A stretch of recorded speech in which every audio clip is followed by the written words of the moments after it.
The wildest part isn't that they don't clap for you. The wildest part is how fast the air leaves the room the second your name comes up. One message, one tiny notification, one, "Yo, you seen what they're doing now?" dropped in that group chat, and everything goes dead. Typing bubbles disappear, jokes stop mid-sentence. People who were just sending memes for 2 hours straight suddenly discover do not disturb. You didn't walk into the room, you didn't say anything, you didn't defend yourself. All you did was exist loudly enough that somebody mentioned you, and every insecure nervous system in that thread went offline at the same time. That's the level of quiet power you're dealing with now. You don't even have to be present to rearrange people's moods. Your wins are sending out shockwaves in places you haven't stepped into for months. Understand something. People don't go silent over nobodies. Group chats don't freeze over people who are stuck where they left them. Silence is a luxury reserved for threats. When your name drops and everyone suddenly has to go, that's not coincidence, that's impact. Somewhere in that chat, somebody pulled up your page, your work, your progress, and realized what nobody wanted to admit out loud. You're actually winning, not just posting, not just talking, not just hinting, actually moving in a way that can't be laughed off anymore. And the second that realization lands, their little digital safe space turns into a crime scene. Because now they all have to confront the exact thing they promised each other would never happen. You outgrowing the storyline they wrote for you behind your back. Look closely at the pattern. They loved you as a subplot. You were easy content when you were confused, over-explaining, half-stepping. Your mistakes were entertainment. Your doubts were discussion topics. Your failures were free team-building exercises. They bonded over your almost. They sharpened their self-esteem on your less than. But then something shifted. You stopped narrating your every move.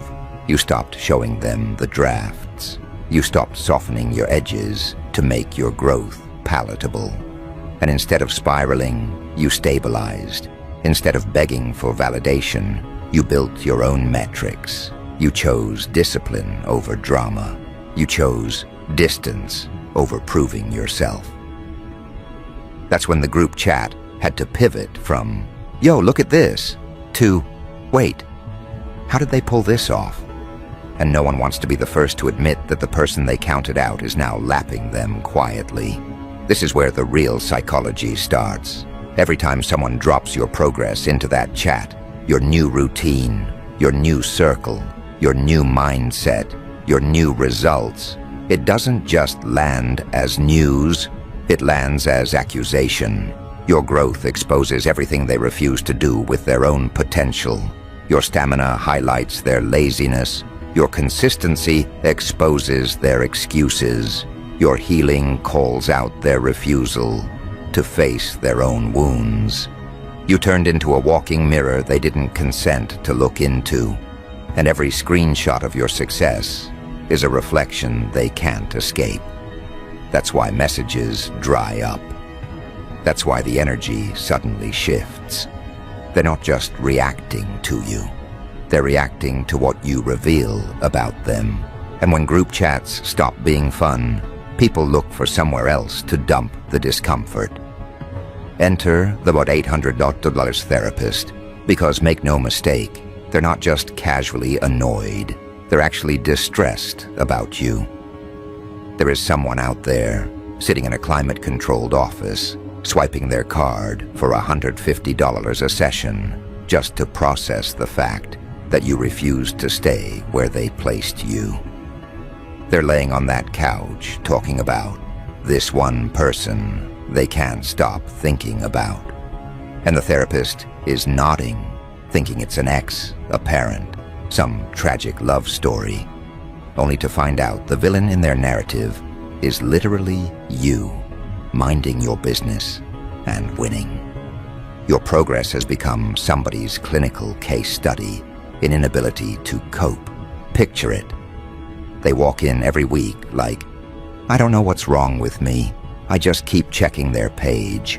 It's like every time I open my phone, they've hit another milestone. New job, new body, new mindset, new people around them. They look different, happier, stronger, and it makes me sick.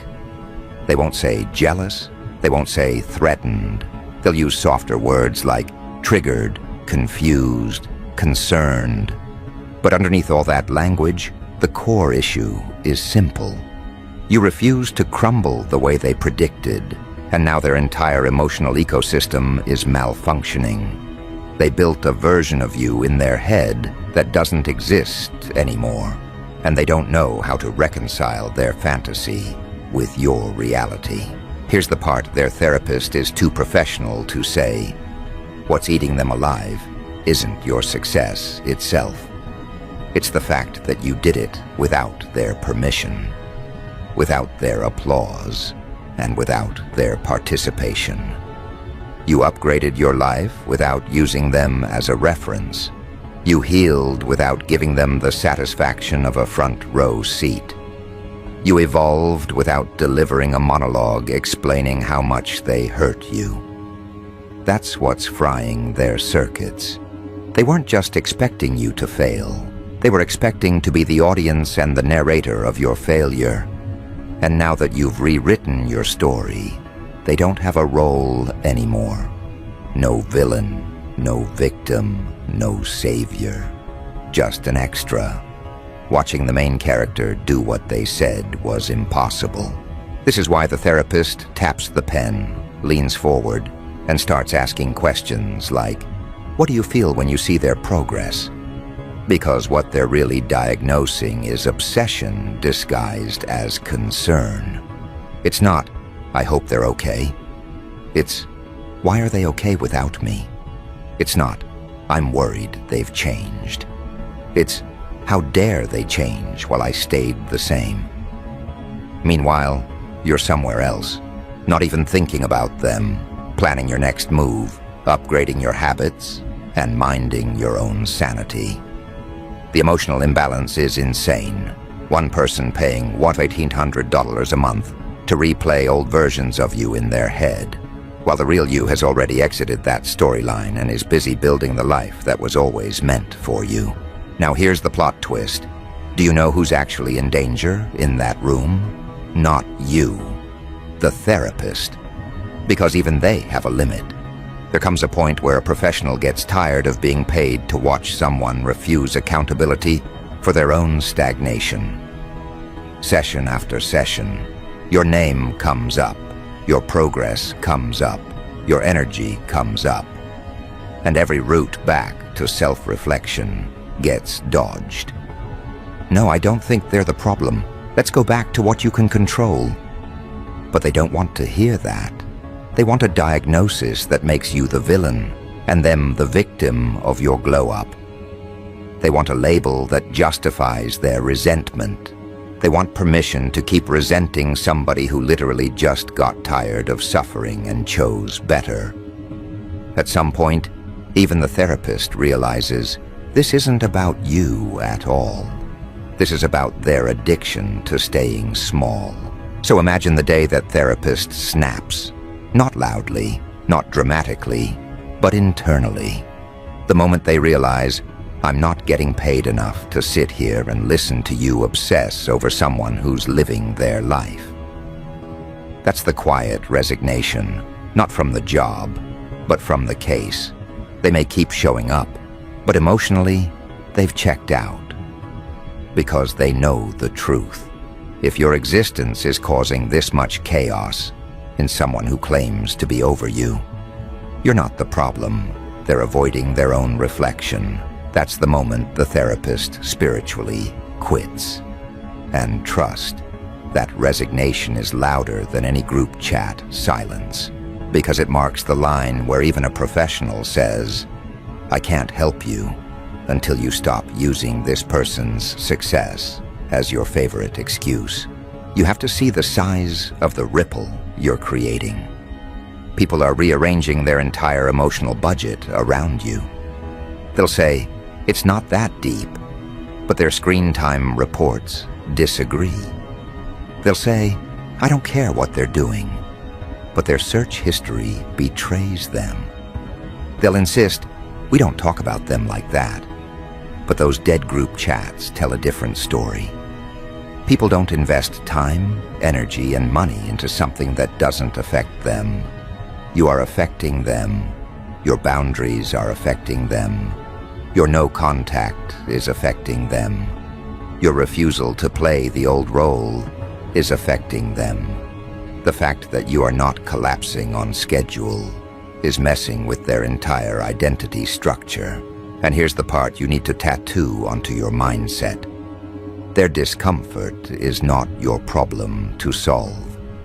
Their group chat going silent is not an invitation for you to shrink so they can feel comfortable speaking again. Their therapy bills are not a sign from the universe that you need to dim your progress to help them adjust. You are not responsible for regulating nervous systems that only felt stable when you were losing. If your healing destabilizes them, that speaks to the fragility of their foundation, not the danger of your growth. You choosing yourself is not an act of violence. It just feels violent to people who relied on your self-betrayal to feel powerful. What you're witnessing now is spiritual reorganization. The universe is quietly exposing who only liked you when you were breakable, available, and easy to read. The ones who can celebrate you in this season are the ones who never needed you small to feel big. The ones who disappear, who go quiet, who ghost the chat when your name comes up. Those are the ones who were never clapping in the first place. They were just waiting for evidence that you'd fail so they could say, "See, told you." Instead, the evidence is stacking in the opposite direction. Every day, you collect more proof that you're not going back.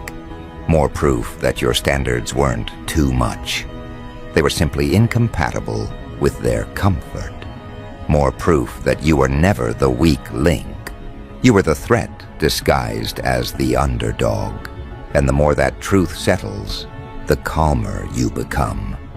You start to understand that you don't need to clear your name in rooms you no longer sit in. You don't need to correct narratives built in chats you'll never see. You don't need to argue with projections you didn't consent to wear. Your life is becoming the loudest rebuttal. Every boundary, every upgrade, every silent win is a new data point that contradicts the version of you they circulate for comfort. You are not obligated to stay accessible to people who only reach for you when they need a reason to feel superior. That era is done. The access they had was a privilege and not a right, and the universe revoked it when you finally chose yourself over their comfort. So now the question shifts from, "Why don't they support me?" to something far more powerful. What am I going to do with this freedom they accidentally gave me? Because that's what their silence is, a release form. The group chats that died when your name came up. Those were doors closing so you could hear your own thoughts without their static. The therapist who mentally clocked out while they cried about you. That's the universe redirecting energetic attention back where it belongs, on you, not on their obsession. You're not here to babysit their insecurities. You're here to see how far your life can stretch when you stop anchoring yourself to people who only felt safe when you were stuck. And this is only the opening frame of what your life does once you stop apologizing for how far you can go. Because the moment you stop asking, "Why are they like this?" and start asking, "What am I building now that they're out of the way?" something very subtle and very dangerous happens. You stop orbiting them. Emotional gravity breaks. They're no longer the axis your decisions spin around. Their opinions become background noise instead of commandments. The second you really internalize that their group chat going dead is not a rejection, but a clearance, your energy shifts from analysis to execution. You stop mentally replaying who left you on read. You start asking, what happens if I actually commit to the version of me that scares them this much already? That's the real threat, not the success you've already manifested, the success you haven't even fully aimed at yet. Look at the map now. On one side, there's a whole thread of people who cannot speak when your name is in the air. On the other, there's you, with time, with space, with quiet, with clean emotional bandwidth that used to be cluttered with their nonsense. You're not locked out. You've been escorted out of a low-ceiling room. And what do people with that kind of forced solitude do when they're no longer trying to prove anything to the gallery? They build strange, terrifying levels of focus. You start doing the boring things nobody in that group chat has the nervous system to tolerate. You read instead of refresh. You practice instead of perform. You stack small, unglamorous habits that don't look legendary in the moment, but compound into the kind of life that turns their casual gossip into a chronic condition. This is where the gap widens. While they're staring at screens, waiting for someone else to speak first, so they don't have to admit what they're feeling, you're quietly becoming unrecognizable. You're reorganizing your mornings. You're cleaning your environments. You're putting your phone across the room when you work. You're saying no to conversations that drain you before they even start. Every micro-boundary you enforce is you stepping 1 foot further out of the old narrative. And every step you take away from that story forces them to either evolve or watch in horror. As you keep winning from a distance, they can no longer bridge with a single message. Meanwhile, their internal storm doesn't calm just because the chat went quiet. They carry that tension everywhere. It follows them into work, into their relationships, into their sleep. They wake up, open their phone out of habit, and there you are again, showing up in some new way that contradicts the story they sold themselves.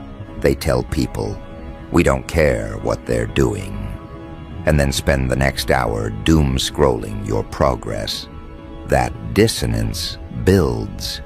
Their nervous system can't keep holding the weight of pretending you're irrelevant while their body reacts to everything you do like a threat. That's how you end up back in the therapist's office, week after week, bleeding out resentment into someone who's just trying to help them find themselves in the mess. And the therapist? At first, they're neutral. They listen, they validate, they tease out emotions. But session after session, a pattern emerges. Your name is a recurring character in a story that never moves. Every week, it's, they posted this, and it made me feel. They did that, and now I can't stop thinking. Why does it bother me so much that they seem happy? The therapist gently redirects.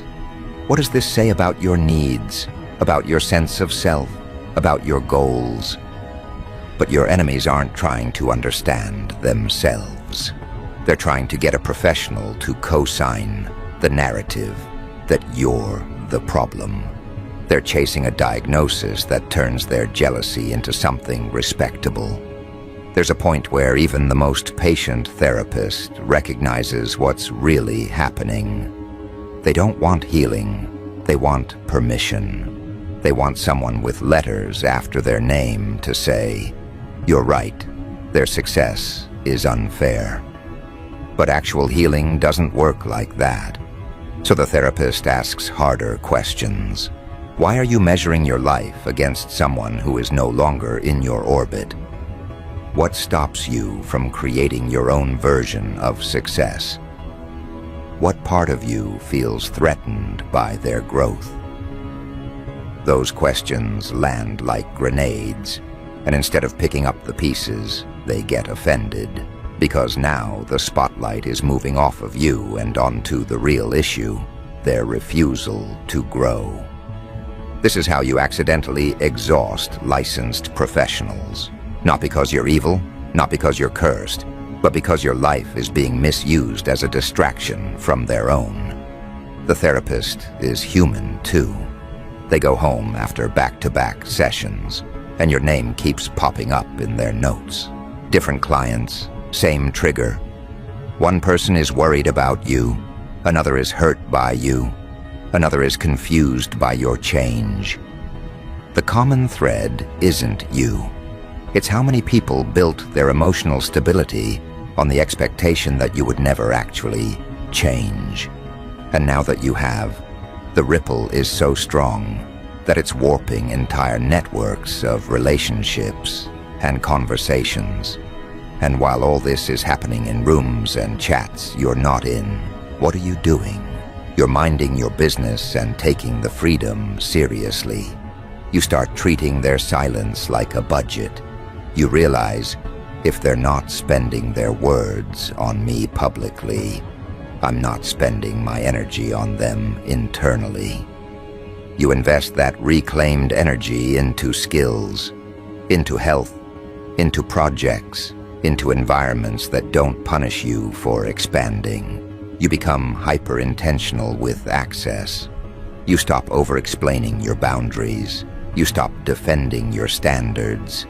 You stop giving front-row seats to people who are only there to study your reactions.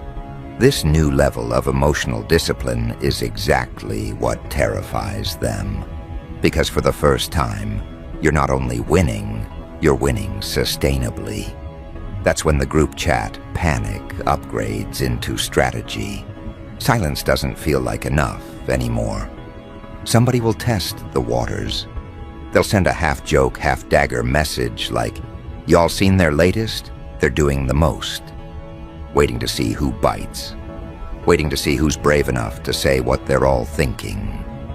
Low-key, it's impressive, but nobody wants to break rank. Admitting you're winning would mean acknowledging they misjudged you. It would mean rewriting the narrative from "they're delusional" to "they were just early." That's a level of humility the room wasn't built for. So instead of praise, they try minimization. It's just a phase. Give it a few months. They're probably miserable behind the scenes. Anything to avoid confronting the one possibility they fear the most. You're actually at peace. And the more they minimize you in private, the more your reality refuses to cooperate with their script. Their predictions keep failing. They said you'd fold when things got quiet. You didn't. They said you'd crawl back when you felt lonely. You built new connections instead. They said you'd never maintain this discipline. You turned it into your default setting. Every wrong prediction is another blow to their credibility in their own mind.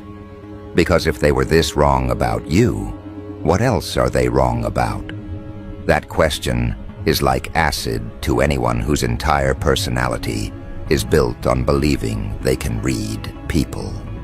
Suddenly their favorite hobby, talking about you, starts making them feel powerless instead of superior. So they double down on therapy. More sessions, more money, more hours used trying to dissect a person who isn't even in the room. But the therapist isn't blind. They see the loop. They see how often conversations pivot back to you. They see how little responsibility is taken. At some point, they have to protect the integrity of the work. That's where the quiet quitting becomes official. Maybe they say, "I think it's time we end our work together if you're not ready to focus on your own life." Maybe they set a boundary. "We're not going to discuss this person next session. Let's go into your goals instead." To your enemies, it feels like betrayal. Their $800 bought them confrontation instead of comfort.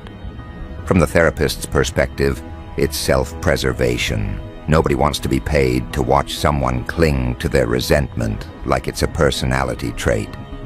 And here's the twisted beauty of it. Your existence is now exposing not just fake friends and old acquaintances, but also the limits of avoidance in people who claim they want healing. You are unintentionally triggering dissolutions, friend circles, group chats, therapy alliances. Anywhere your name shows up, false stability starts cracking. Not because you're cursed, not because you're causing harm, but because your life is now a stress test. If something isn't built on truth, your growth will shake it. A group chat built on mutual underestimation of you, dead. A social circle built on laughing at your losses, fragmented. A therapeutic journey built on, it's everyone else's fault but mine, terminated. All you did was stop performing your pain for them, and the entire ecosystem started collapsing under its own dishonesty. So what do you do with that? You could waste your time feeling guilty, apologizing for being a walking catalyst.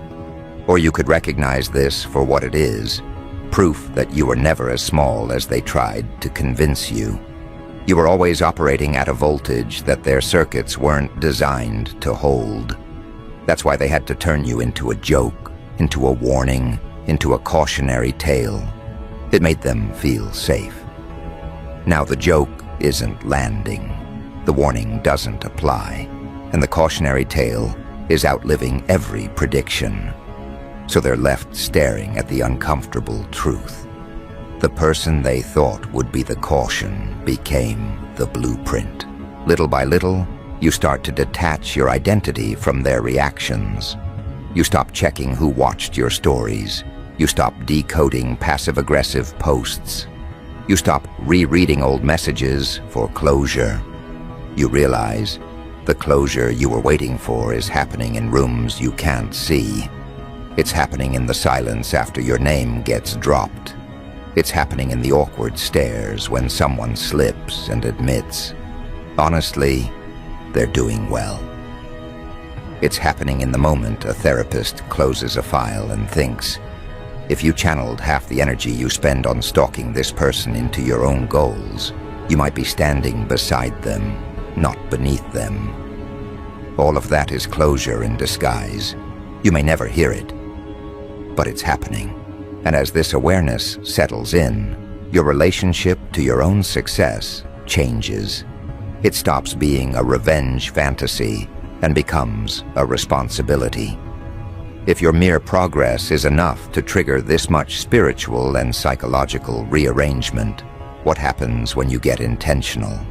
What happens when you stop running from your potential because it makes people uncomfortable and start running toward it because it's your assignment? The same way your healing is exposing some people, your discipline will inspire others. The same way your name killed conversations in one chat, it will fuel courage in another. There are people quietly watching you who aren't threatened. They're taking notes. They're not in the group chat that died. They're in a different space entirely, one where your wins don't suffocate the room. They oxygenate it. The irony is cruel in the most beautiful way. The group chat that went dead when someone said you're winning thought they were protecting themselves from discomfort by not talking about you. Instead, they protected you from their low-frequency analysis. Their silence became insulation.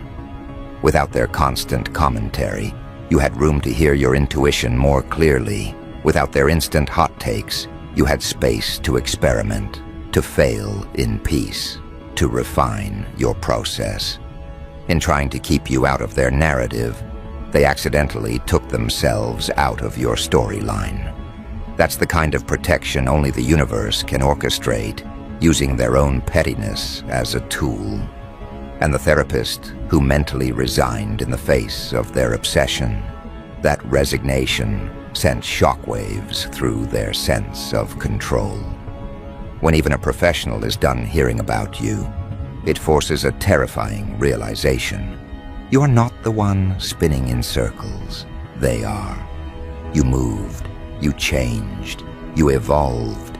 They stayed anchored in a past version of you and called it analysis. The professional who was supposed to help them unpack that finally says, "Enough. Look at yourself." That's not just a therapeutic boundary. That's cosmic confirmation that your role in their story is over. Your chapter in their life isn't just closed, it's archived. The only one replaying it is them. So you sit with that truth. You are no longer the main character in their narrative. You are the plot twist they keep referencing to avoid doing the work. But you're done being a reference. You're busy being a reality. You're busy being the person who didn't just survive their doubt, but turned it into the quiet fuel that powers your next level. Every dead group chat, every drained therapy session, every awkward silence when your name surfaces, those are just receipts. Receipts that confirm what you already suspected. You were never asking for too much. You were always carrying too much for people who had no intention of meeting you where you were going. And as this realization hardens into clarity, something else surfaces beneath it. Something colder, calmer, far more strategic. If this is the chaos your early wins created, what happens when you step fully into the version of you that's been pacing in the back of your mind for years? If you're half committed, still healing, still doubting self, was enough to send rooms into shutdown mode, what would a fully aligned, fully disciplined, unapologetically focused version of you do to the spaces you're about to enter? That question doesn't just haunt them, it starts to wake you up in a different way. Because now the conversation isn't about them at all. It's about the scale of your own potential and whether you're finally ready to match it. You don't announce that decision. You don't post a graphic. You don't make a speech about cutting people off. You just start moving differently. You choose the harder option more often. You choose the long-term payoff over the short hit. You choose your purpose over your ego. You choose rooms that stretch you instead of rooms that worship the old you. Quietly, consistently, ruthlessly, you become the kind of person who doesn't need their support, their applause, or their understanding. And somewhere, in a muted group chat and a closed therapy file, the energy shifts again, because whether they want to or not, they're about to feel the next phase of your evolution in ways even they don't have language for yet. From the outside, it looks boring. No public fallout. No dramatic farewell post. No speech about cutting off fake people. Just absence. Your name stops appearing where it used to. You stop reacting to bait. You stop oversharing. You stop giving free episodes of your life for them to binge and dissect. Your attention goes from them back to your own life. Earlier nights, clearer mornings, less scrolling, more building, less explaining, more executing. They think you fell off the radar. Reality, you fell out of their range. They can't read you like they used to, and for control addicts, that's worse than any argument. But the universe has timing that feels like disrespect. Just when they all decide, silently, that they're over you, your name walks back into the room they sealed off. That group chat. It's never loud. It's always something small. Y'all seen them lately? Random, but did you see what they posted? Someone drops a screenshot. Your new routine, your new body, your new project, your new calm. The room tenses, waiting for the roast. They're ready for the same old script, until one person breaks formation and types the sentence everyone's tried not to think. Low-key, they're winning. And right there, the soul of the chat flatlines. Bubbles appear, vanish, never land. Phones go dark. People suddenly become busy. That one line drops like a power cut. Because their winning isn't about aesthetics. It's about the fact that you aren't collapsing on schedule. It's about seeing your eyes and realizing the chaos behind them has been replaced by something stable. It's about knowing you made it out of the mental maze they're still wandering through. If you're winning, then all the narratives they built, they'll never change. They're all talk. They're finished without us. Have to be rewritten. Nobody wants that assignment, so they pretend they didn't see it. They close the app, but the sentence lingers. They stalk you in private, zooming in on your photos, analyzing your captions, trying to find cracks that reassure them. They look tired. They probably faking it. Bet it won't last. They say it out loud like a spell, hoping repetition will make it true. But the photos keep changing. The energy keeps changing. The results keep stacking. Your name is now carrying proof instead of pity, and they have to feel that in their chest without anyone saying another word. The one who dropped, their winning, feels the temperature shift too. They realize they broke an unspoken law. Don't acknowledge your growth. They scramble to water it down. I mean, like for now, I'm just saying they look different. But the damage is done. Truth already detonated in the room. Even in silence, every person in that thread just got handed a mirror. If they can heal and build, what's my excuse? Where do they run with that discomfort? Back to the $1,800 sanctuary. Picture the therapist's office, soft lighting, neutral decor, a chair that's heard it all. And in that chair sits someone paying premium rates to discuss a person they claim to be done with. Your name arrives before the session even warms up. So something weird happened in the group chat. Ever since they started glowing up, I just feel on edge. It's like everything they do gets under my skin. They present it as confusion, concern, injustice. Underneath all that vocabulary, the core is simple. It bothers me that they got out of a story I'm still stuck in. The therapist listens, but internally, they've clocked the pattern. This isn't the first session your name has headlined. It's not even the fifth. Every time your life moves forward, this person emotionally regresses. Every win you have sends them into a spiral.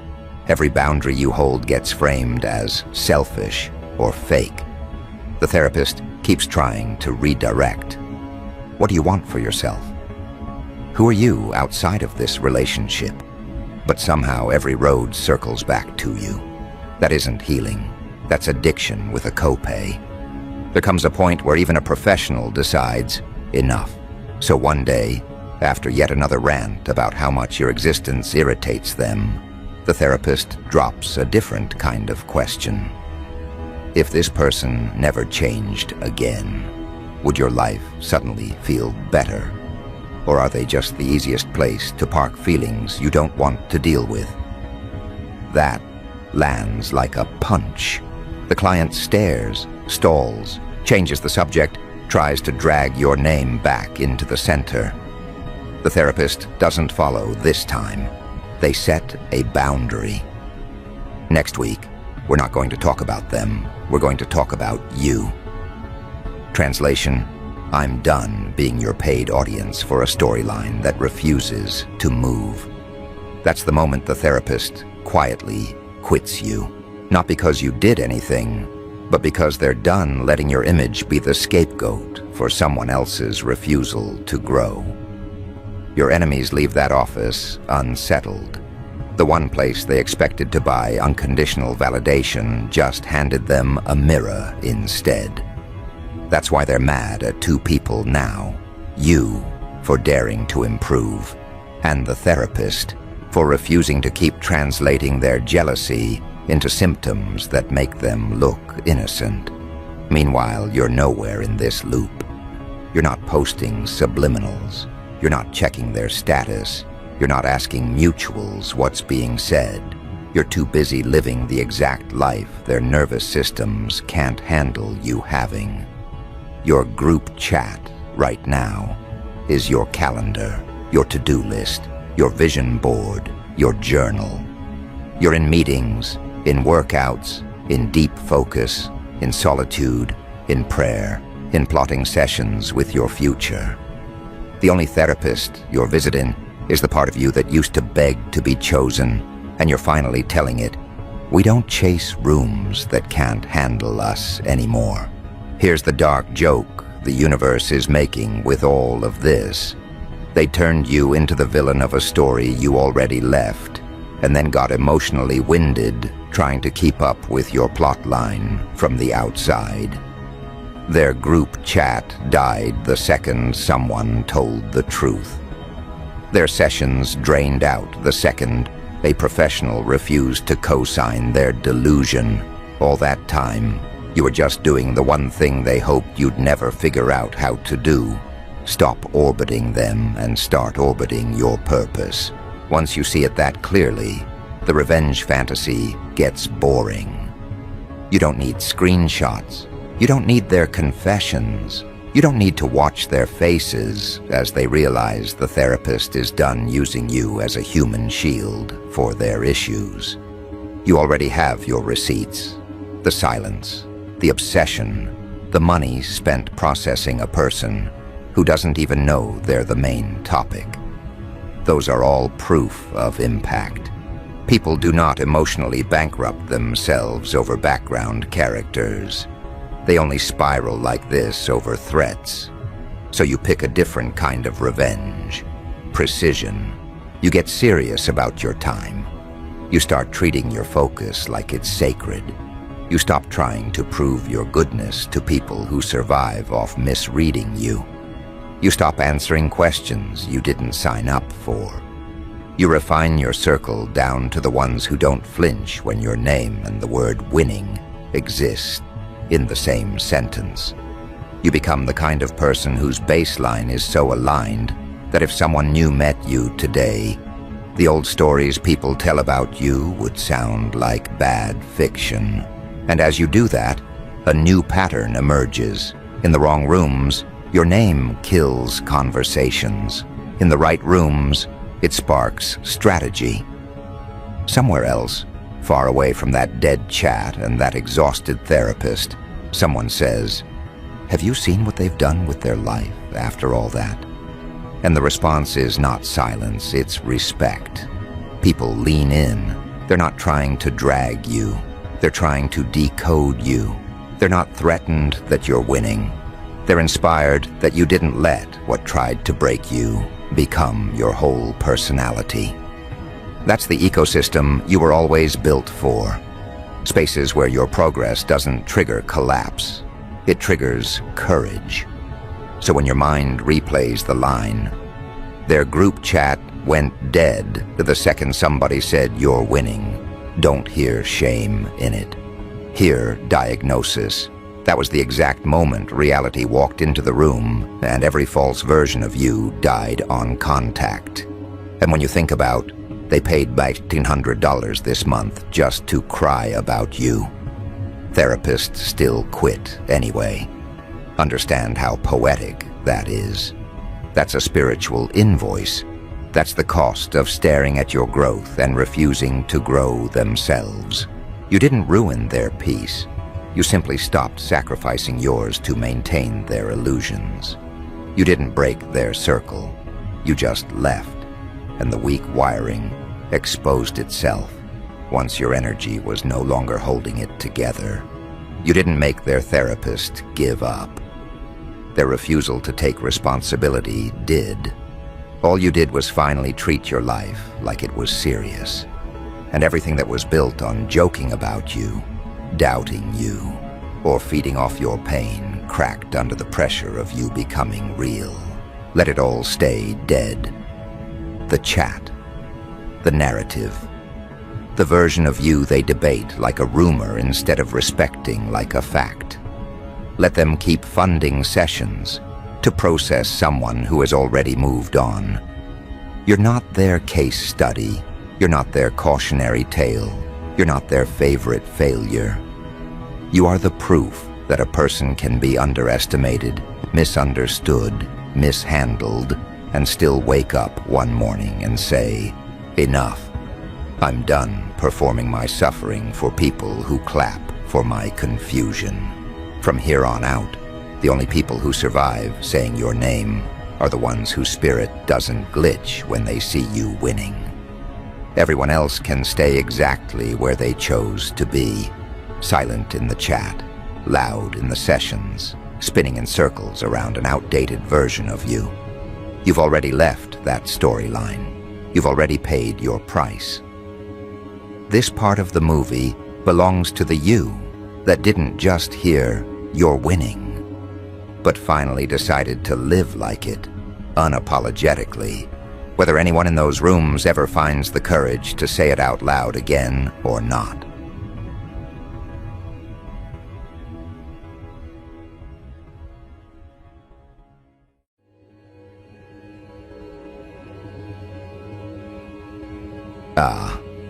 Welcome back, you beautiful, unsettling, misunderstood glitch in the Google Global Code. Let me tell you something that's going to permanently change the way you look at that little white Google search bar and the people watching behind it. Somewhere between a climate-controlled data center in California and a secured analytics room in Langley, there's a senior Google ranking architect and a CIA predictive behavior analyst who looked at your file, looked at your name, looked at the numbers around you, and said something they've never said about anyone else. They said, "This one is breaking our tools without breaking a single law." Your identity is now a top-ranking search on Google. Your name is bending the recommendation engine out of shape, and the people whose job is to predict your next move for a living still can't see where you're going. Here's the part that ruins their framework. You're not a hacker. You didn't breach a server. You didn't leak classified documents or crash a stock. You didn't start a cult in a group chat. You just lived, moved, and chose in a way that made two of the most arrogant systems on Earth, big tech and big intelligence, realize their definitions of predictable human are embarrassingly small. You're not out here trying to bring down institutions. You're not baiting authorities. You're not even talking to them.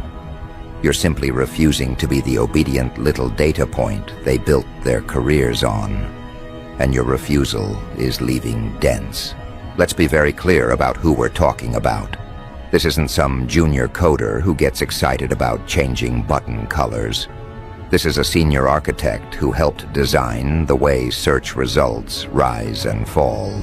Who knows how to turn human curiosity into a forecastable, monetizable pattern. Someone who can glance at a search graph and tell you which flavor of panic is hitting a nation this week. And sitting opposite them, through a secure pipeline you will never see, is a CIA analyst who has spent years building models that tell governments what crowds will do before the crowds even feel the urge. Someone who has watched entire populations behave like code, predictable, triggerable, controllable.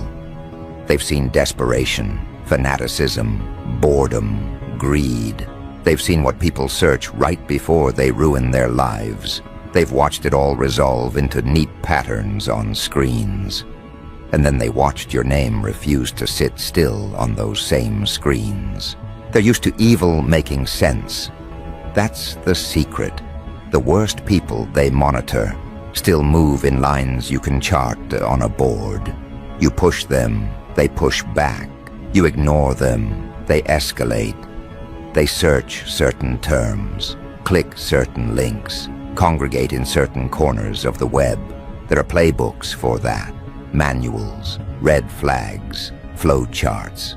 But you're not spiraling in public. You're not gathering a flock. You're not pumping out rage bait or desperation content at 3 a.m. You're not dropping cryptic threats in forums. You're quiet. You're deliberate. You're present. You read the kind of things people only read when they're either about to build an empire or burn one down. And then you do neither. You grow. You heal. You withdraw. You re-enter rooms changed, not weaponized. Their charts have nowhere to put that. The Google side saw you first. Your name started climbing into their internal lists, not in the category they like, celebrity, trending topic, breaking news, but in a strange, stubborn zone of its own. Different people in different cities, typing your name with the same hungry hesitation. No major headline attached to you. No viral clip, no obvious reason at all. Usually a spike like that tracks back to some public humiliation, some 15-minute fiasco that keeps the algorithm fed. With you, there was nothing to chew on, just a rising curve of searches, followed by long sessions where people sat on your pages, your posts, your traces, and then left without clicking anything else they were supposed to click. Instead of letting the system drag them deeper into distraction, they stalled, they lingered, they went quiet. Do you know how offensive that is to an engine built to keep people hypnotized? You became an interruption. Your name functioned like a hard break in other people's consumption patterns. They'd search you, go through whatever fragments of your world they could access, and the usual prediction lines would snap. No neat path into products, outrage, or passive entertainment. Just a strange drop-off. Enough drops, and an engineer somewhere writes a ticket. Anomalous behavior cluster detected. User X appears to correlate with decreased engagement and non-standard exits. That's the sanitized version. The emotional version is simpler. Why does everything glitch around this one? That's when the CIA analyst got looped in. It didn't come through a dramatic phone call with sirens in the background. It came through an innocuous internal share, a pattern flagged as interesting.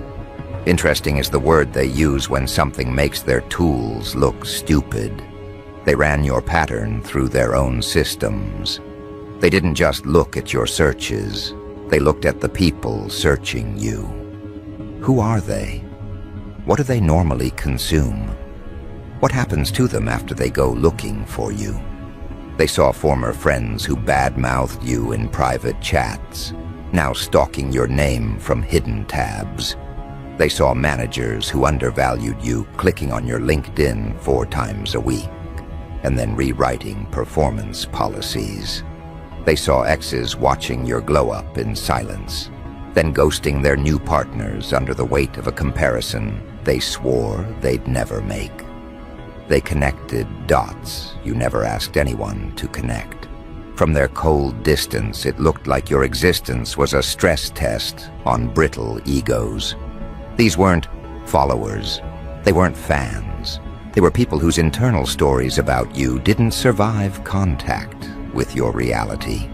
They wanted you collapsed. They wanted you exposed.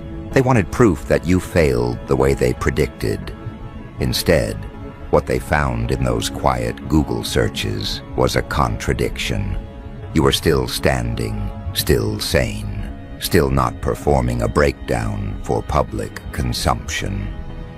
They left the search page with a feeling they couldn't file, that maybe they misread you, and if they misread you that badly, what else in their life was built on lies?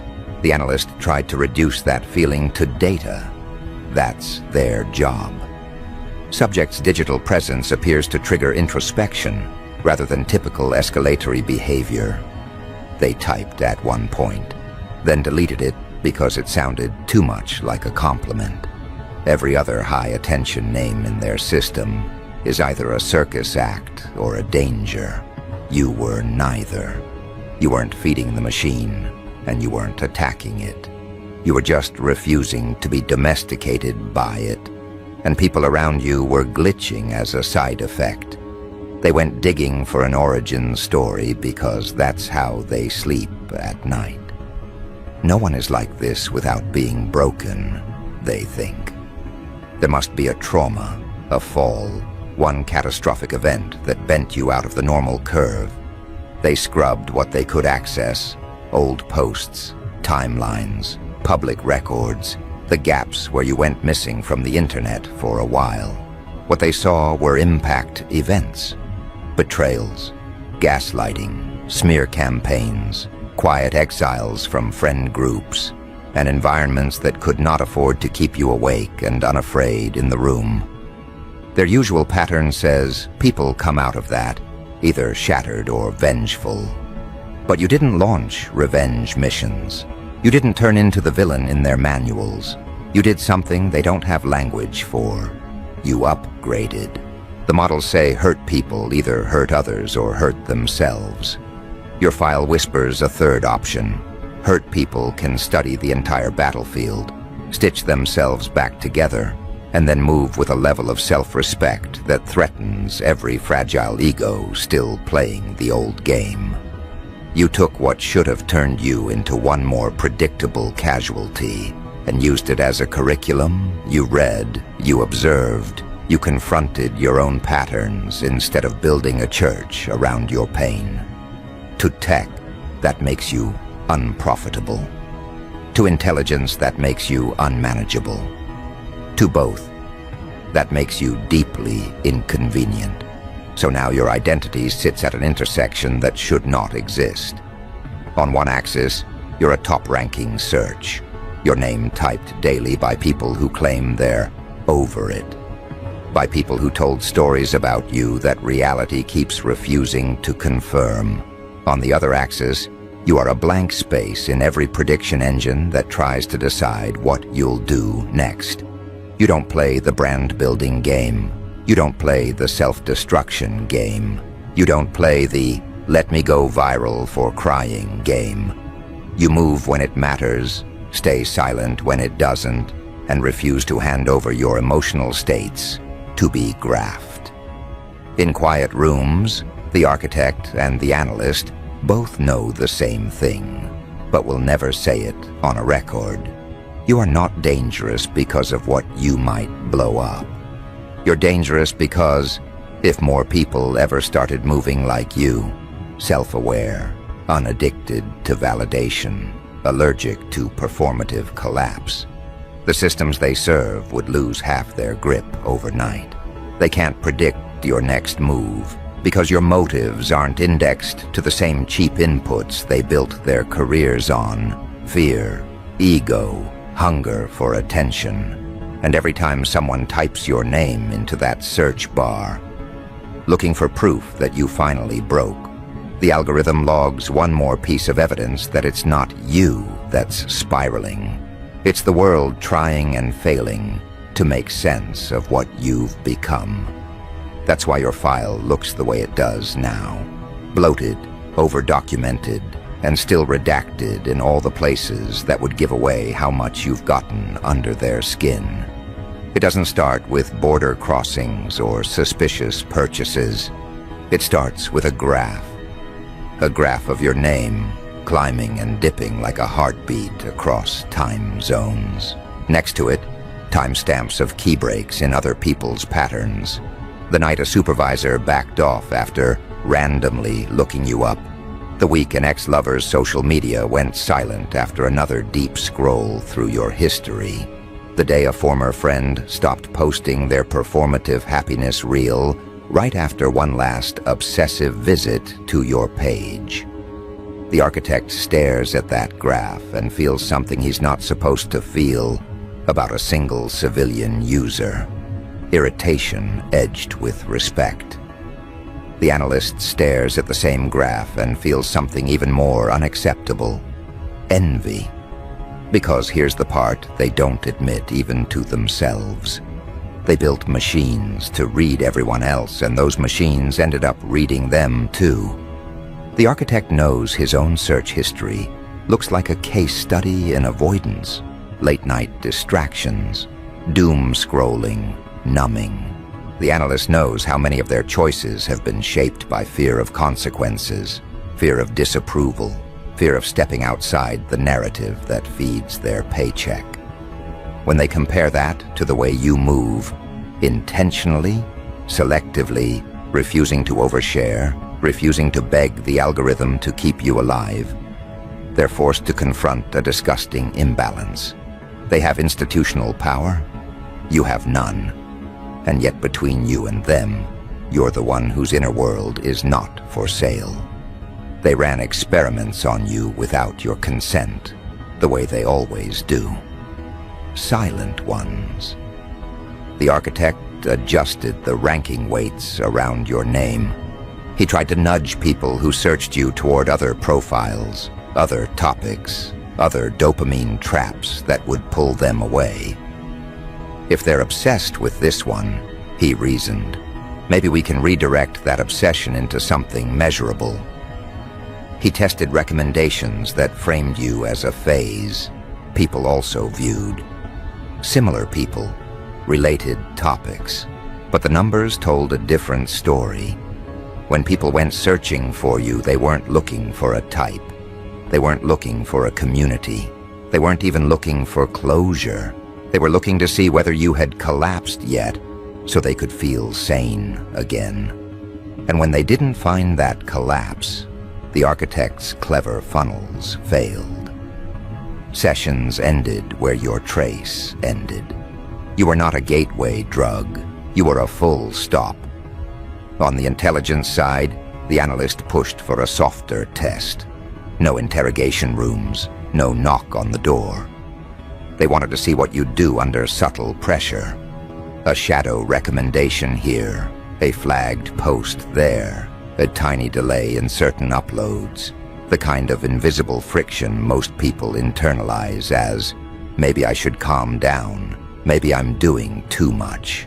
They've learned that highly reactive people will either rage against that kind of resistance or fold into obedience. You did neither. When a post underperformed that should have gone further, you didn't launch a tantrum. You didn't water down your voice. You clocked the pattern, adjusted your focus, and kept speaking at the same psychological depth, even if it meant fewer eyes. To them, that's almost offensive.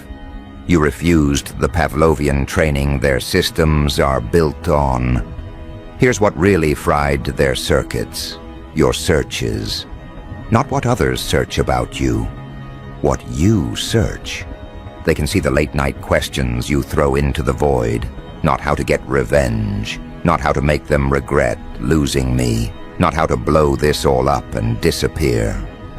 You search things like nervous system regulation, how to stop repeating trauma bonds, strategic thinking under pressure, how to recognize covert manipulation, silent boundary setting.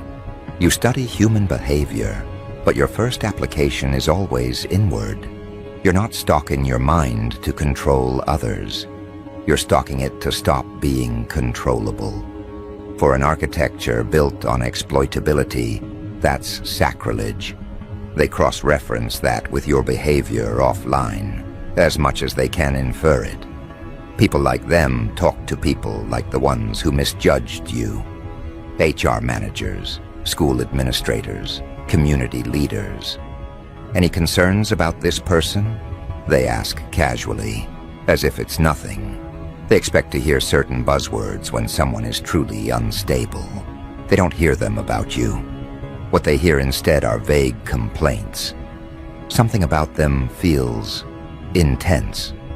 They look right through you. They're too calm. They don't react the way they're supposed to. I just get a weird feeling around them.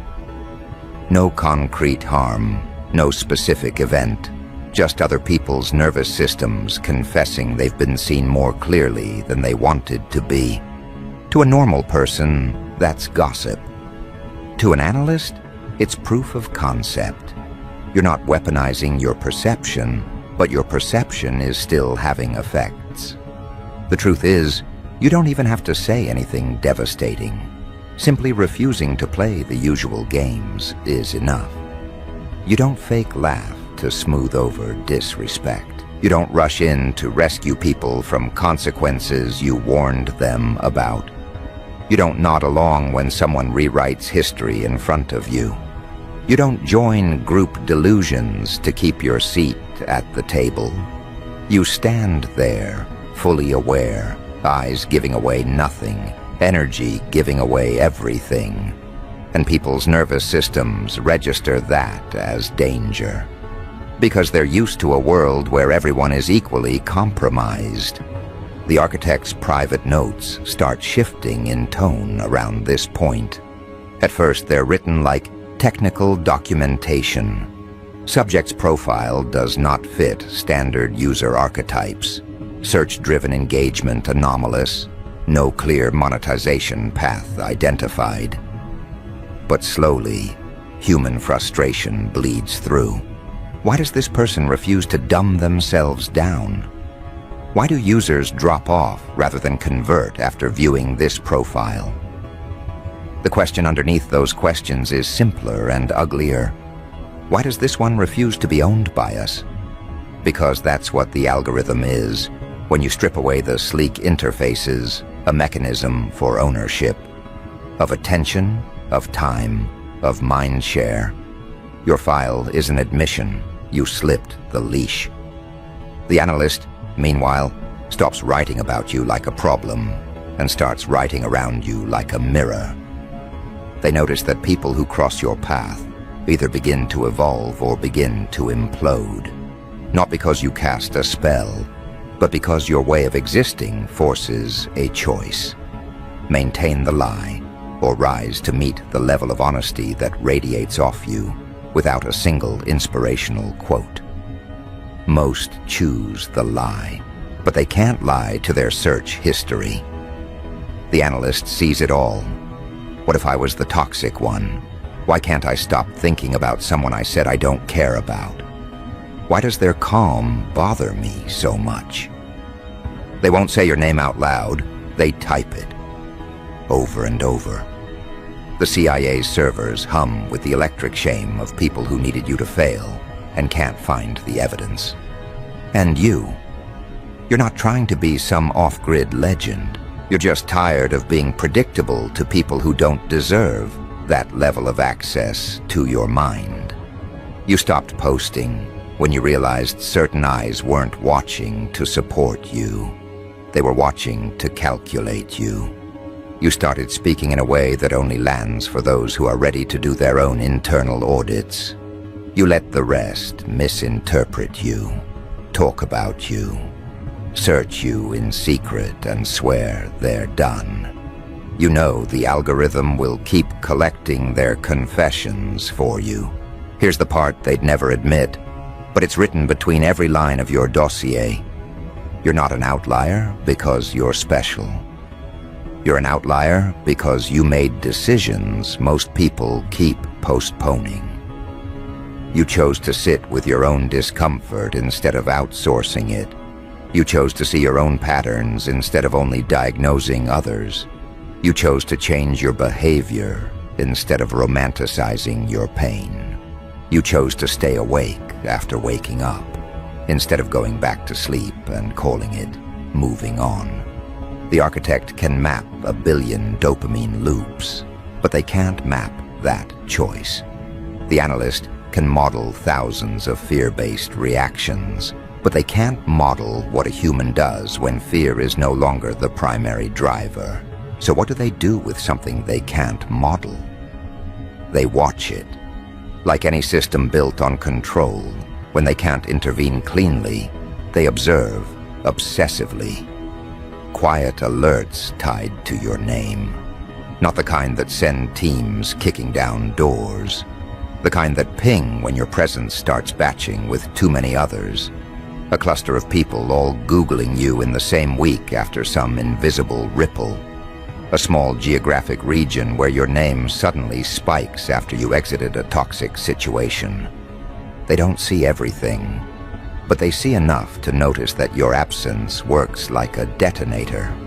You leave a workplace, and 6 months later, the entire structure is reorganizing. You exit a community, and a year later, half the relationships in it have dissolved under the weight of truths you articulated once and never repeated. To them, it looks like you carry some kind of disruptive code. To anyone honest enough to admit it, the code is simple. You stopped lying. You stopped lying about what you see. You stopped lying about what you feel. You stopped lying about what you're willing to tolerate. You stopped lying to yourself about who people are when they show you. That level of honesty, sustained over time, is more destabilizing than any hack. Hack a system. The system can patch the breach. Tell the truth about a corrupt dynamic, and the system has to either change or double down on its rot. Either way, something breaks. Google can patch exploits in its code. It can't patch the human tendency to search for the person who refused to play along after everyone else compensated for their dysfunction. CIA analysts can map insurgencies. They can't map what happens when one unarmed, unorganized individual simply refuses to collapse on cue, and everyone quietly obsessed with their downfall has to face their own motives instead. Rolling updates flow through both systems. On the tech side, they tweak ranking factors. Your name still rises. On the intel side, they shift internal thresholds for behavioral risk. Your pattern still doesn't qualify. You are neither marketable nor flaggable. You are just indigestible. They can't profit from you. They can't prosecute you. They can only acknowledge in meetings where your name is a reference point for everything their tools are not. That you exist outside their current jurisdiction. Your haters don't understand any of this language, but they feel its consequences. They don't know what an anomaly report is. They don't care about algorithmic architecture or predictive analytics. All they know is they keep coming back to your name, expecting the search results to show ruins. A mugshot, a meltdown, a thread proving you were everything they said. Instead, they find traces of you building quietly, pivoting, learning, getting more dangerous in the most unacceptable way, becoming harder to emotionally blackmail. And every time they search you and don't find what they came for, two things happen. First, Google silently tags their confusion as data. Second, some analyst in some windowless room scans the graph and realizes the algorithm isn't the only thing you broke. You cracked something in the social script that says the one who walks away loses. Your existence is a rebuttal written in real time to that lie. They wanted you hysterical and visible. You chose regulated and selective. They wanted you predictable in your reactions so they could label you. You became precise instead. They wanted your identity to be a cleanup job. It became a case study in what happens when someone refuses to be domesticated by either cruelty or praise. So now here we are. Your identity, a top-ranking search. Your name, a silent confession, typed daily by people who swore they erased you. Your pattern, a quiet embarrassment to two institutions that worship prediction. And still they cannot tell anyone in authority what you will do next. Because the truth is, they don't have a button for you. They only have a question, not, is this person a threat? But what happens if more people see what this person is doing and realize they could choose the same path? That's the nightmare scenario for them. Not you alone, but you multiplied. And whether they're ready or not, that's already happening. Every person who types your name into Google with bad intentions and leaves with a nagging sense of their own smallness has just received an upgrade they didn't consent to. Awareness. Not all will use it. Most will shove it down, call you names, slam the laptop, distract themselves. But some won't. Some will feel the shame, trace it back, and realize it's not coming from you. It's coming from the gap between who they are and who they could be. That realization is contagious, and the systems watching you, for all their hubris and hardware, still have no patch for what spreads when a single human proves that the game only works on people who agree to keep pretending it's the only one being played. And that's where the real panic lives, not in the reports or the code, but in the quiet gap between their questions. Once someone like you exists, awake, uncollapsed, unmarketable, still moving forward, you become a reference point in other people's private calculations. Analysts, architects, former acquaintances, doom-searching your name before bed, are forced to compare themselves to the one variable they can't simulate. A human being no longer bargaining with their own potential. They can shadow ban reach, throttle visibility, reroute attention. What they can't do is erase the fact that your name broke their predictability. And beneath all their metrics, clearances, and controlled narratives, they know the most dangerous thing about you isn't what you've done so far. It's how much of you is unread, unsearched, offline, waiting in plain sight for the right moment to move where no graph can follow. So they start running simulations. They love simulations. In one scenario, you snap and finally do what everyone expects. Rant publicly, leak messages, expose people, let your rage spill into something messy and loud. They know exactly what to do with that version of you. That version gets shadow banned, discredited, filed as unstable, then quietly funneled into the same category as every other person who couldn't handle it. In another scenario, you cave and turn yourself into a brand-shaped caricature. You monetize the pain. You become palatable. You smooth down your words so they're inspirational enough to sell, but not sharp enough to cut. That version of you is easy, too. They can recommend you, track your conversions, and tuck you into the harmless motivation corner of their dashboards. But neither scenario plays out. In every data run, you keep doing something they didn't predict. You get quieter and sharper at the same time.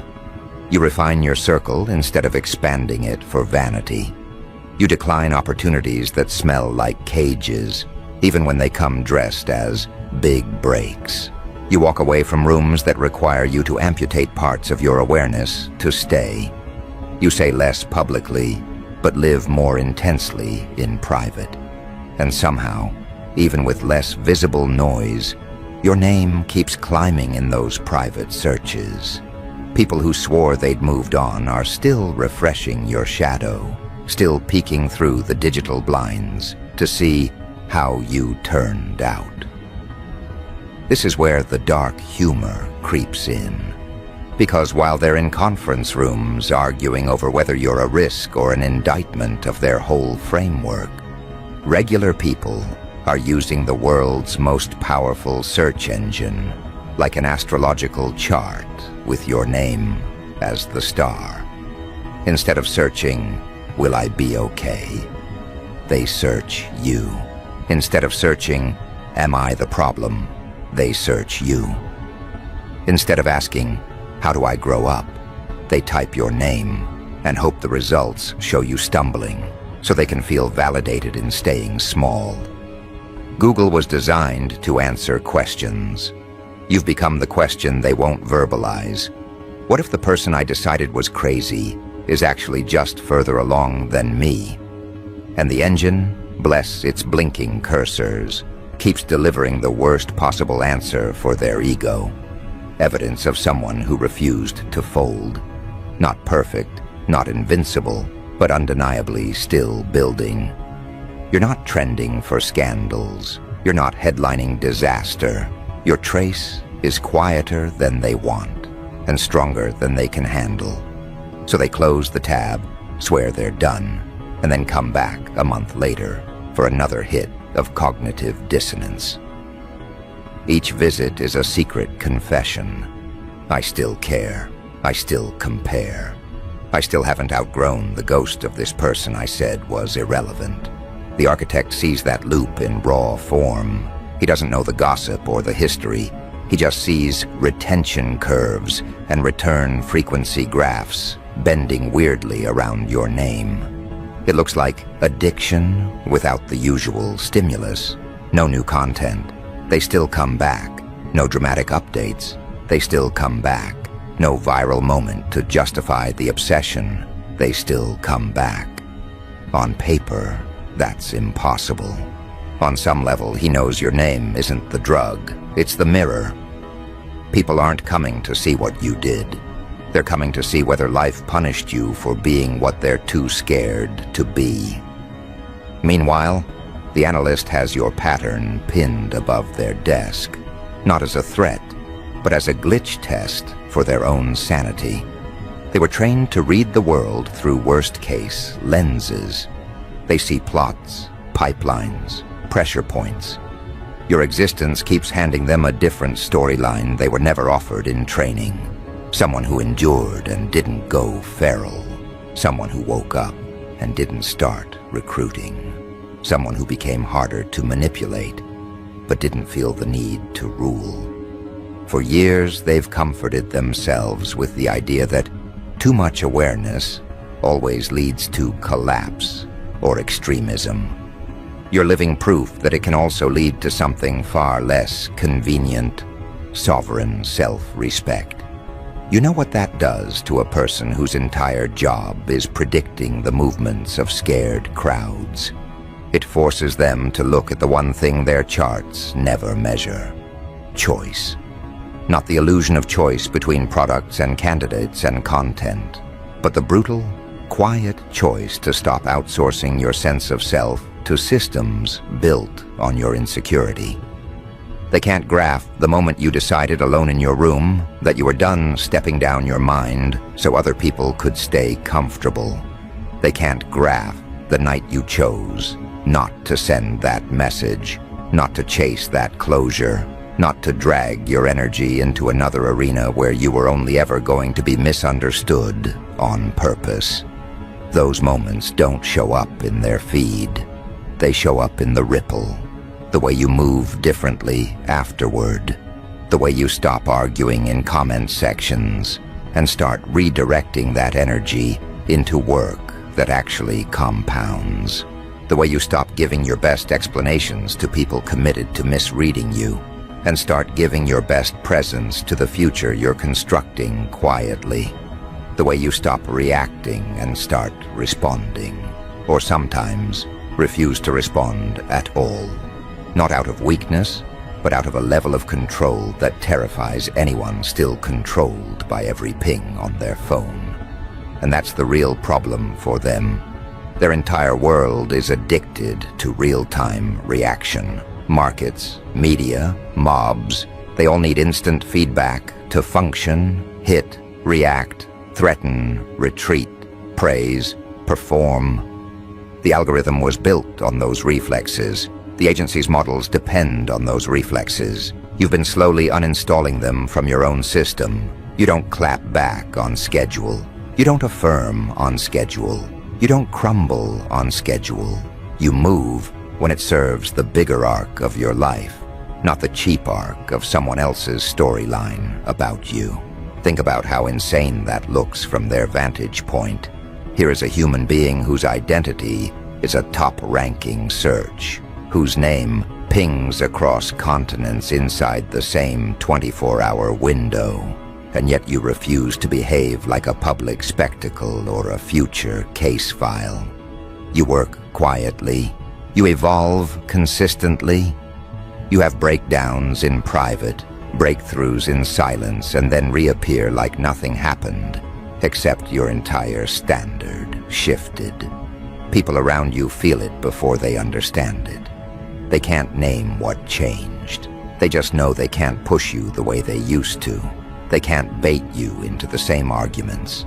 They can't guilt you into showing up as a watered-down, palatable version of yourself. So they do the only thing left to them. They search you. They search you when something in their life breaks, and a part of them wonders if you would have tolerated this. They search you when they pull one manipulation too far and hear your old words echo in the recoil. They search you when the person they replaced you with starts to show the same patterns, and they wonder if maybe, just maybe, you weren't the entire problem after all. They don't reach out. Pride won't let them. But Google is a confessional booth for cowards. They type your name into that search bar and let the algorithm hold the truth. They are not over it. They are not above it. And they are definitely not past you. You remain calm through all of this, not because you're detached from reality, but because you finally understood something the architect and the analyst do not. Metrics are not meaning. Trend lines are not destiny. Search volume is not identity. Your worth does not spike or drop based on how many people are doomstalking your trace in a given week. If anything, the more they come looking, the more obvious it becomes who is actually stuck. If you were truly as irrelevant as their mouths claim, their fingers wouldn't still be spelling your name like a nervous tick. At a certain point, even the systems start to choke on the irony. Your name sits high on internal lists. It's flagged here, starred there, circled as an interesting anomaly in slides that only a handful of eyes will ever see. And yet when it comes time to categorize you formally, no one can agree on what you are. Threat? No. No violence. No incitement. No group dynamic. Asset? No, you refuse to bend into the shapes they favor. Refuse to trade clarity for access. Influencer? The numbers don't support it in the traditional sense. Spiritual leader? You'd probably be offended. Problematic? According to who? The only consensus in the room is this: you do not move like a person who needs them. That is what destabilizes them, not your anger, not your intelligence, not even your resilience. It's your non-need. The world they serve is built on people needing distraction, needing belonging, needing validation, needing to be told what to fear and who to follow. You stepped out of that economy. You still feel deeply. You still care fiercely. But you don't let those feelings be farmed anymore. You chose deliberately to stop handing your nervous system over to institutions and individuals who only know how to feed off it. That choice is invisible on a spreadsheet and deafening in the patterns they can't explain. There's a version of you they wish existed, a version who saw their name climbing in searches and immediately tried to capitalize off it. A version who launched courses, merch, a persona. They know exactly how to neutralize that person, algorithmically embrace them, then dilute them to death.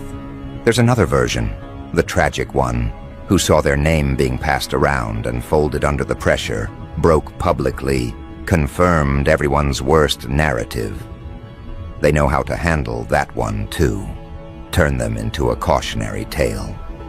You refused both scripts. You became something their world was never trained to handle. Quietly formidable. Quietly formidable doesn't scream. It doesn't beg. It doesn't broadcast every internal process for applause. It moves through rooms like a pressure change. It makes people sit up straighter without knowing why. It makes manipulators miscalculate and cowards feel the outline of their own surrender. It leaves gossipers searching for new material because the old stories don't have teeth anymore. And in the background, the engine that wanted to own you is now working overtime, just to keep up with the passive chaos your existence creates. Here's the holy joke in all this. Your haters are your unpaid marketing team. They typed your name into the machine so many times, with so much charged energy behind it, that they accidentally helped push you into that top-ranking zone. Every "I don't even care about them" was followed by a "just checking." Every "I'm so done with that person" was followed by one more deep search to see if life finally did to you what they tried to do socially. The algorithm doesn't read intentions. It reads inputs. They fed it your name. It fed them their reflection. The agencies watching know this. One of the redacted lines in your behavioral summary might as well read, "Subject apparently weaponizes nothing, yet others use subject as a mental battlefield." That's the core truth. You're not the one starting wars. You're the unsent notification that shows people how much of their lives were a performance. They feel it as intimidation. You live it as alignment. And now, as this script closes, there's one more layer you need to understand. Because this isn't just about them watching you. It's about what you do knowing they are. Knowing your name is a top-ranking search. Knowing your identity has been quietly studied by people who don't even know you personally, but can feel the tremors of your choices. You could let that surveilled feeling turn you paranoid. You could shrink, self-censor, twist yourself into knots over the possibility of eyes you'll never see. Or you can do the only thing their world has no antidote for. Continue to move with intention that is immune to their metrics.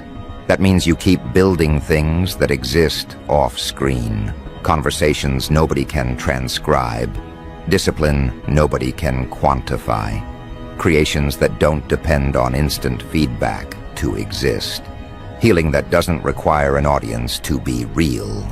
It means you let your next moves be decided by your values and your vision, not by who's searching you tonight, hoping to predict your arc.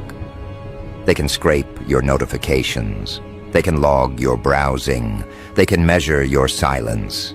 They will still never have access to the one place your life is actually being written from. The part of you that made the decision a long time ago to be the kind of person algorithms can't train and agencies can't anticipate. And if there's any real threat you pose, it's this. Sooner or later, someone who has been doom-searching you in secret is going to stop asking, "Why are they like that?" and start whispering, "What would happen if I stopped performing for this machine, too?" The moment they act on that question, even in a small way, the grip loosens on them, on you, on the whole fragile web of predictions holding this sick version of normal together. So yes, your identity is a top-ranking search on Google. Yes, CIA analysts can't predict your next move. Yes, they Google you every day, hoping the results will finally put you back in a box they recognize. But the algorithm you broke isn't just the one humming in their servers. It's the one in their heads. The one that says, everyone can be graphed, everyone can be steered, everyone will eventually bow to the pattern. You didn't. You won't. And that is the one outcome their models never prepared them for. A human being who sees exactly how the game works, stays fully aware that they're being watched, and still chooses to write a life so rooted, so deliberate, and so internally governed that no spike in searches, no secret meeting, no three-letter agency can turn your next move into their storyline. They can refresh your name 1,000 times a day. They can turn your existence into a quiet obsession, an unsolved ticket, an internal legend about the one we never figured out. But when it comes to what actually happens next, the choices you make, the rooms you enter, the things you build, They will learn the same lesson everyone who underestimated you is learning, slowly and unwillingly. You are not a result they get to click on. You are not a tab they get to close. You are not a prediction they get to own. You are the one variable in their entire machine that refused to become content. And that refusal is exactly why, long after the graphs are archived and the searches fade, the story of what you did with a mind they couldn't train will still be unfolding, offline, off record, and far beyond the reach of anything they can script. Because in the end, that's the punchline none of them can put on a slide. They built entire systems to predict clicks and collapses, and the name breaking their charts belongs to someone whose next move lives nowhere online, only in the quiet decision to stay awake.